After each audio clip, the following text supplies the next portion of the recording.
गरम हो बाजार चिखा दे तनी धन मन होई टाना दादा रे दादा ढोढ़ी हो उघार तोर गरम हो बाजार चिखा दे तनी धन मन होई टाना टन धोली कोनो गली फंस जाई में डर धोली कोनो गली फंस जाई में डर होई तोर दोनों इंडिकेटर होई तोर दोनों इंडिकेटर तेरे दोनों इंडिकेटर हाय रे दो इंडिकेटर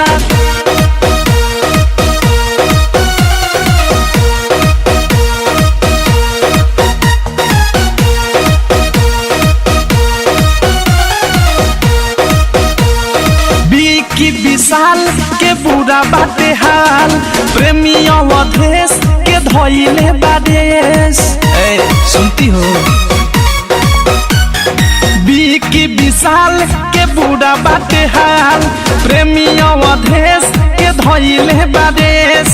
अनुराग बिकी दे दी तोहेले डर मुंह बुंदे मनी दे दी तोहेले डर होई तोर दोनों इंडिकेटर होई तोर दोनों इंडिकेटर तेरे दोनों इंडिकेटर हाय रे दो इंडिकेटर दाएं ओडी बाएं के हिले तो लागे बेटा